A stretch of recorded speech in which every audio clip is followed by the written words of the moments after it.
Magandang hapon, Pilipinas. Live mula sa Pag-asa Weather and Flood Forecasting Center, narito na ang latest sa ating panahon. Ano nga ba ang aasahan lagay ng panahon sa mga susunod na araw? Narito po ang 3-day weather forecast ng Pag-asa. Simulan natin sa Baguio City. Asahan ang fair weather sa City of Pines, maging handa lamang sa mahihinang pagulan na dulot ng amihan simula bukas hanggang sa Huwebes. Dito sa Metro Manila, siguraduhin may dalang payong dahil bagamat maganda ang panahon, maaari pa rin makaranas ng isolated light rains ang Kamaynilaan sa susunod na 3 araw. Sa Metro Cebu naman, asahan po ang partly cloudy to cloudy skies with isolated rain showers or thunderstorms bukas, November 26 hanggang sa Thursday, November 28.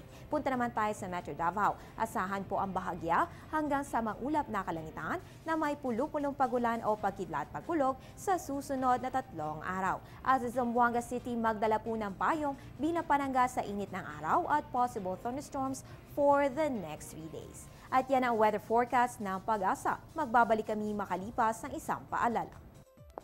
Teng, ang package. Ma'am, sabi ng Air 21 on the road na. Ano, Teng? Ang package. Ma'am, sabi ng Air 21 na receive na. Okay, very good.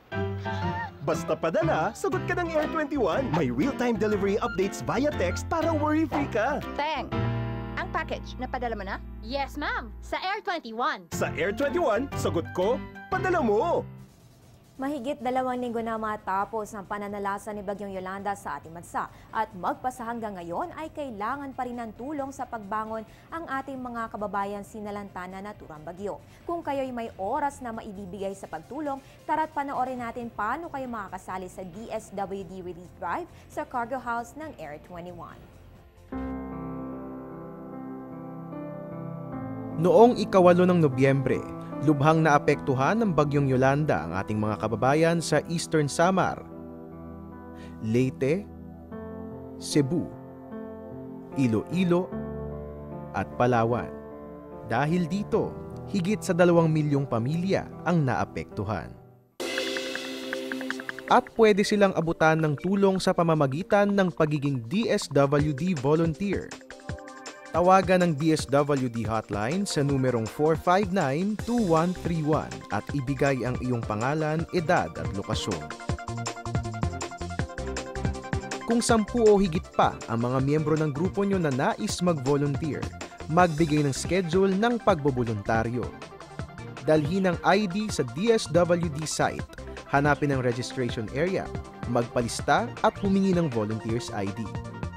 Sumailalim sa briefing bago pumunta sa assigned area.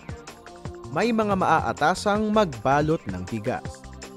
Para naman sa mga mag-aayos ng relief good, kailangang maglagay ng bigas, 8 piraso ng instant coffee, 4 na sardinas at 8 piraso ng instant noodles sa isang plastic bag at isara itong mabuti. Isa sa mga relief operations area ng DSWD ay ang Cargo House Building na matatagpuan sa NAIA Complex, Barangay Vitales sa Parañaque City.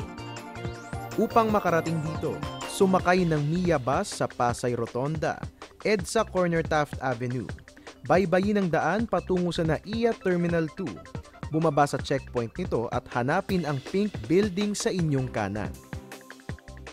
Halina't makiisa sa adhikaing maganda.